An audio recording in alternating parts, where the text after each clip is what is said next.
ISRO, HAL और IT park के साथ साथ water shortage, traffic, language conflict, इन सारी चीजों का एक ही कॉमन कनेक्शन निकलता है, बेंगलुरु। एक तरफ लोग इसे भारत की सिलिकॉन वैली बोलते हैं और दूसरी तरफ से लोग इसे एक मैड मेल अर्बन डिजास्टर तक बोलने लगे हैं, जहां पर लोगों की बेसिक जरूरतें भी पूरी नहीं हो पा रही है। Store enough water for the day. What was once the garden city has become an urban desert. एक तरफ देश में foreign investment all time high पर है, तो दूसरी तरफ बेसिक इंफ्रास्ट्रक्चर के हालात इतने बुरे हैं कि बेंगलुरु वर्ल्ड की मोस्ट कंजेस्टेड सिटीज में से एक है। और लैंग्वेज के नाम पर जो एक्सट्रीमिज्म यहाँ फैलाया जा रहा है, इसकी वजह से वहां पर फॉरेन छोड़ो, लोकल इन्वेस्टर तक जाने से अब डरने लगे हैं। लेकिन ये सब हुआ कैसे? बेंगलुरु कैसे एक ब्रिटिश कैंटोनमेंट से भारत की सिलिकॉन वैली बना और अब एक अर्बन डिजास्टर बनता जा रहा है? इसके पीछे की पूरी स्टोरी आज के इस वीडियो में आपको समझ में आ जाएगी। Silicon Valley has run out of water. Report 9 minutes. That's how much time it would take for you to cover just 10 kilometers in Bengaluru. Jamshedji जी टाटा जब मैसूर के राजा के पास बेंगलुरु में इंस्टीट्यूट खोलने का प्रस्ताव रखते हैं, तो मैसूर के महाराजा बेंगलुरु में 371 एकड़ लैंड कंस्ट्रक्शन के लिए 5 लाख रुपए और 50,000 का ईयरली ग्रांट देने को तुरंत तैयार हो गए।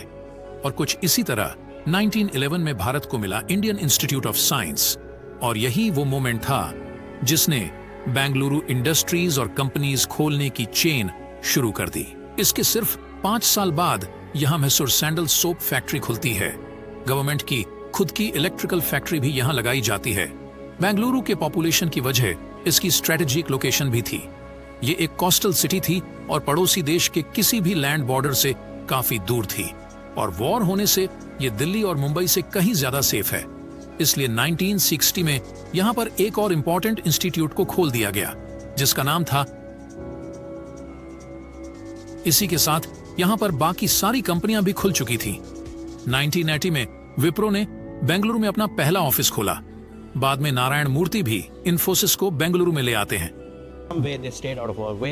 They decentralized the whole thing. They removed licensing. 2001 से 2010 तक इसे golden decade of IT industry कहा जाता है। इसके बाद से बेंगलुरु को एक गोल्डन गार्डन सिटी नहीं, बल्कि एक सिलिकॉन वैली ऑफ इंडिया के नाम से जाना जाने लगा। Bangalore is increasingly being called the Silicon Valley of India. अब चलते हैं इसके दूसरी ओर। We're talking about Bengaluru, the Silicon Valley of India. It has been hit by record rains. इसका मेन रीजन सिर्फ क्लाइमेट चेंज और सिटी का poor drainage system नहीं था, बल्कि सिटीज की वैलीज और लेक बेड्स पर हुए अनऑथोराइज्ड कंस्ट्रक्शन है।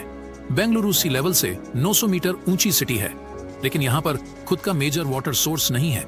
इसका सिर्फ एक ही सॉल्यूशन था। यहाँ की लेक्स, कैस्केडिंग लेक्स का सिस्टम इस तरह से काम करता था कि जो लेक्स शहर में ऊंचाई वाले एरिया में होती थी, जब वो भर जाती थी तो वो पानी वेस्ट ना हो, इसलिए एक कैनल से नीचे वाले लेक्स में आता था और फिर वहां से पानी वेल्स में और लोगों की खेतों में जाता था। वह फोटो में साफ दिख रहा है। जब ऊपर वाले लेक में ओवरफ्लोडिंग होगी तो नीचे वाले एरियाज में ही पानी आएगा। लेकिन इसके बावजूद पूरी की पूरी कॉलोनी, कॉलेजेस, कंपनीज ऐसी वैलीज पर बनाई हुई है। पूरे बेंगलुरु में ऐसे 6000 से ज्यादा इलीगल लेआउट बने हुए हैं। ये फोटो देखो, 1970 से लेकर 2023 तक बेंगलुरु की अर्बनाइजेशन का मैप है। इसमें रेड वाले एरियाज वो है जहां इलीगल कंस्ट्रक्शन हुई है। लोगों ने इलीगल कंस्ट्रक्शन तो करा लिए, लेकिन वाटर कंजर्वेशन के लिए कुछ भी नहीं करा, और इसीलिए बेंगलुरु आज अर्बन कंक्रीट डेजर्ट बन चुका है। पिछले साल एक वीक मानसून की वजह से बेंगलुरु 16,000 बोरवेल्स में से 7,000 बोरवेल्स सूख चुके थे, और बेंगलुरु के कुछ एरिया में बोरवेल्स के अलावा पानी का कोई दूसरा सोर्स ही अवेलेबल नहीं है। दूसरी तरफ अगर ज्यादा बारिश हो जाए तो पानी को कंज्यूम करने के लिए कोई लेक ही नहीं बची, क्योंकि लेक की जगह तो कंस्ट्रक्शन बन चुका है। इसलिए जो लेक सूख चुकी है वहां पानी आने का कोई रास्ता ही नहीं बचा है। सीवेज सिस्टम भी इतने अच्छे नहीं बने हैं, इसलिए यहां थोड़ी सी भी बारिश आ जाए तो पूरे शहर में फ्लड हो जाता है, क्योंकि शहर तो एक्चुअली लेक के ऊपर बना रखा है। बेंगलुरु वर्ल्ड के 6 मोस्ट कंजेस्टेड सिटी में आती है। इस साल की रिपोर्ट के मुताबिक बेंगलुरु में 10 किलोमीटर ट्रैवल करने के लिए एवरेज 28 मिनट का समय लग रहा है, जबकि पीक ट्रैफिक समय में तो 1-1.5 किलोमीटर जाने में ही 1-1-2 घंटे लग जाते हैं। बेंगलुरु में पहले एक ही जगह पर पहुंचने के लिए बहुत रास्ते होते थे, लेकिन 2000 आते आते अनलिमिटेड कंस्ट्रक्शन की वजह से रोड का एक स्टार डिजाइन सिस्टम बन चुका है। इसकी वजह से पॉइंट ए से पॉइंट बी पहुंचने के लिए कुछ की रोड बची है और इसी में बहुत ज्यादा ट्रैफिक होता है। इसके बावजूद भी बेंगलुरु में कार सेल्स राइज में 340% का राइज आया है और इसका रीजन है बैड पब्लिक ट्रांसपोर्ट। वैसे तो बेंगलुरु में मेट्रो है, लेकिन जहां पर ज्यादा पब्लिक है वहां पर मेट्रो नहीं है। ये बेंगलुरु का मेट्रो मैप देख लो और ये दिल्ली का मेट्रो मैप देख लो। बेंगलुरु में सिर्फ 2 मेट्रो लाइन है, जबकि दिल्ली में पूरे 12 मेट्रो लाइन है।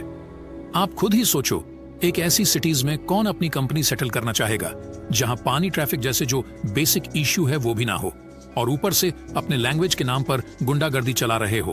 बाकी आप अपनी राय कमेंट में बता देना और चैनल को सब्सक्राइब जरूर कर लेना।